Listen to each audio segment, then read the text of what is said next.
What's up guys, Tomcat here. So today I'm going to talk about Aftermath going into 2019, some of the roster changes, some of our gear changes, color changes, and kind of give you guys an update on what's been going on in our camp.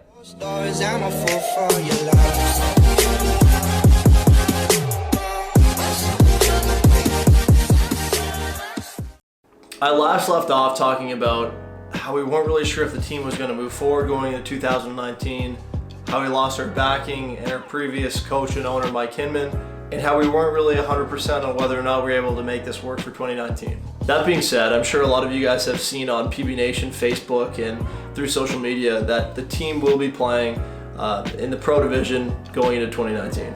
Fortunately, we're able to get in contact with Johnny Annucci, and with the help of Jerry Van Cleve, we're able to make this all happen and plan on competing in 2019.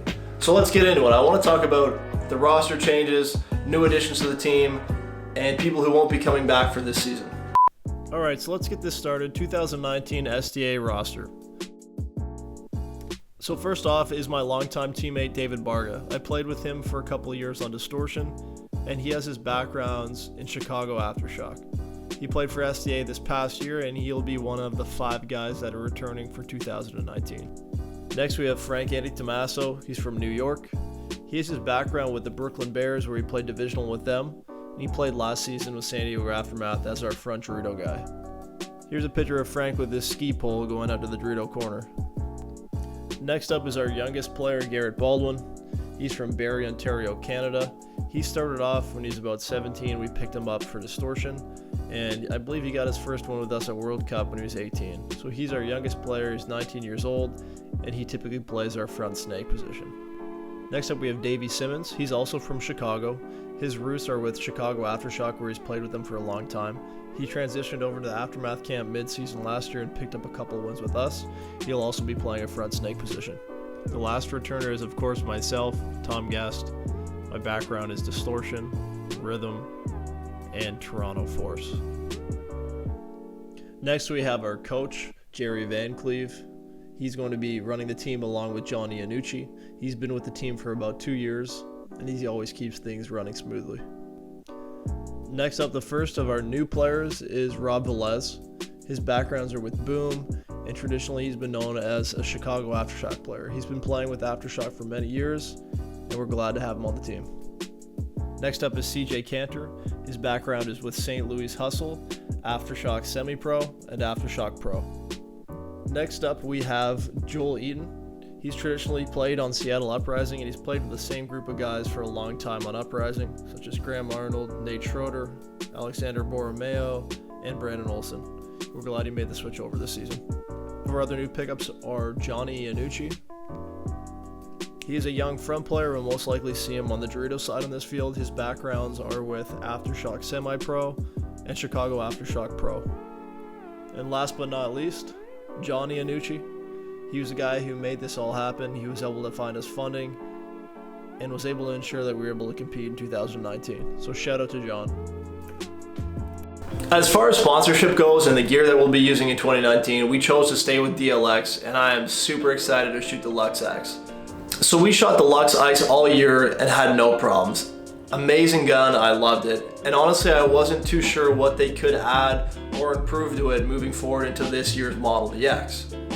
We had the opportunity to stay with HK, so we're going to stay with them for their paint and a lot of their soft goods. So we're going to be wearing gloves, jerseys, pants, packs, and all that. We're sticking with Virtue for a loader sponsorship. Also, it hasn't been released yet, but SD Aftermath is going to be wearing a little bit different of a color scheme going into this year.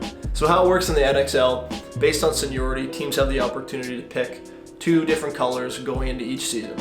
The idea behind the 2 different colors is to make sure that both teams playing are easily distinguishable. You don't want 2 teams wearing completely red gear. For newer viewers and whatnot, it can be a little bit confusing. So I understand why they did that, and we will have a completely new color scheme going into this year. It's going to be similar but a little different. It won't be the usual red and black Aftermath colors that you guys are used to seeing. So once all that is set in stone and we know 100% what we're going with, I'll let you guys know. In terms of our practice and preparation going into this year, it's going to be very similar to how we prepared last season in Semi-Pro. How we normally schedule things going into tournaments, when the layout is released for those 2 weekends prior to the event, we'll go to Camp Pendleton and we'll usually do a 3-day practice with Dynasty, Elevation, Ironman, whoever we organize that practice with. Going into Vegas on, I believe, the 21st to 24th weekend, we're all flying out to Camp Pendleton and we'll be practicing with San Diego Dynasty for that first practice weekend. Then the one after that, we'll be in San Antonio, Texas with X Factor. I've seen a lot of comments, people worried about this not being the same team. We still have 5 of the core Aftermath players, and we'll be preparing in a very similar fashion for these tournaments as we did for last year. That's something I kind of want to touch on. As I said before, 5 of the core players from last season. Some of the guys who won't be on the team this year. We're missing Mike Mesa, Alex Rodriguez, Johnny Greer, and Brandon Unger. Although I can't speak for each player individually, most of them were offered opportunities to come back and return to the team. However, because the team is based in the Midwest, and because of funding, it simply wasn't in the cards to pay for everyone's flight to have all those guys flying out from California. I know a lot of our fans are disappointed that a lot of the players aren't returning for this year, but it is what it is, and I hope that we can still go out there and perform and put on a good show for all of you guys. I'm confident that we can. I know we have a great roster, and I'm super excited to see what we're able to accomplish this year.